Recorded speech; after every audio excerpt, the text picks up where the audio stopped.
Hello students, आज हम पढ़ने वाले हैं क्लास 9th का चैप्टर 9 है force and its laws of motion. इसके बारे में आज हम स्टडी करेंगे। तो देखिए, सबसे पहले मैं बात करता हूँ फोर्स की। तो फोर्स क्या होता है? जैसे आप कोई भी ऑब्जेक्ट होता है उसको या तो पुल करते हैं या पुश करते हैं। तो क्या होता है उस पर एक वो उसकी जो मोशन है वो चेंज होती है, ठीक है। या तो मोशन रेस्ट पे होगी या फिर वो मूव कर रही होगी, ठीक है। तो एक क्या होगा कि एक या रेस्ट पे या मोशन पे, दोनों पे ही अगर होगी तो उसकी पोजीशन चेंज होती है, उसे हम फोर्स बोलते हैं, ठीक है।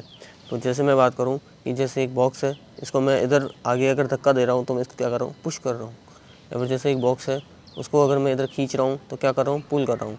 तो या तो पुश कर रहा हूँ या तो मैं किसी ऑब्जेक्ट को धक्का देता हूँ या खींचता हूँ। तो दो ही तरह की जो चीज़ें हैं इसमें होती है, या तो पुश होगा या पुल होगा, ठीक है। तो इसमें क्या होगा, पुल और पुश ये एक फोर्स नहीं होता। ये क्या होता है, कोई भी ऑब्जेक्ट है वो इफ़ेक्ट शो करती है जैसा कि वो मूव करती है, या तो पुश करेगी या पुल करेगी, तो फोर्स का इफेक्ट होता है, ठीक है।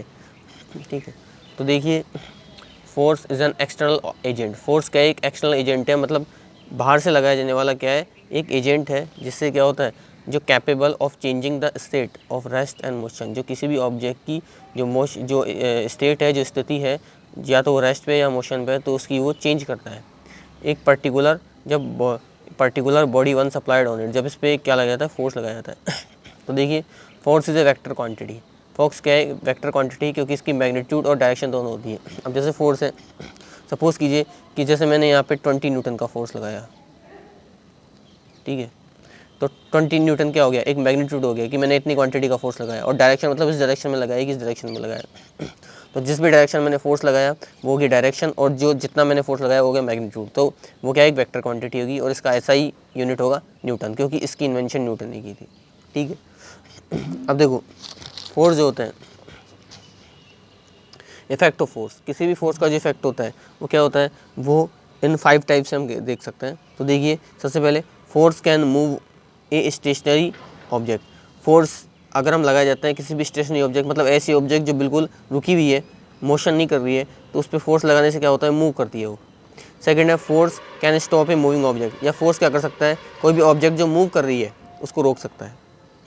Force can change the direction of moving object, force क्या करता है, कोई भी ऑब्जेक्ट है उसकी डायरेक्शन चेंज कर देता है। सपोज कीजिए एक बॉल थी, ठीक है, वो इधर आ रही थी, फिर मैंने लैग से उसको हिट किया, हिट करने के बाद उधर चले गई, तो पहले उसकी डायरेक्शन ये थी, अब ये हो गई, तो उसने क्या करी, अपनी डायरेक्शन चेंज कर दी। तो ये डायरेक्शन क्या हो सकती है, चेंज हो सकती है। Force can change the speed of moving object. Suppose कीजिए कि ये जो बॉल थी ये मेरे पास आई, ये मेरी लैग है, लैग से मैंने इसको हिट किया, तो हिट करने से पहले इसकी स्पीड थी 30 किलोमीटर पर आवर, लेकिन अब इसकी स्पीड कितनी होगी, 50 किलोमीटर पर आवर हो गई। तो इसकी स्पीड ज़्यादा हो गई ना, या कम भी हो सकती है। तो क्या हो गया, फोर्स जो है वो उस ऑब्जेक्ट की स्पीड को क्या कर सकता है, रिड्यूस भी कर सकता है, कम कर सकता है और बढ़ा भी सकता है, ठीक है, और डायरेक्शन भी चेंज कर सकता है।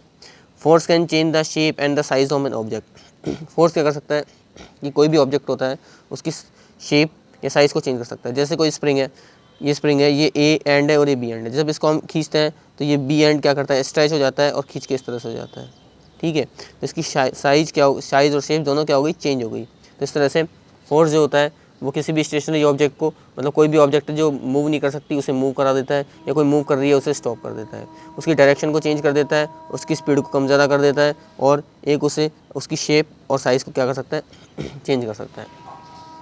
अब देखिए, जो फोर्स होते हैं ये दो तरह के होते हैं। बैलेंस फोर्स क्या होता है, if the resultant of all forces acting on the body is zero, the force is called balance force. अगर जो कोई भी बॉडी है उसके अंदर जो फोर्स एक्ट करते हैं, अगर वो क्या हो जाए, उनका रिजल्टेंट जीरो हो जाए, तो वो फोर्स कौन से कहलाते हैं, बैलेंस फोर्स कहलाते हैं। जैसे मैं बोलूँ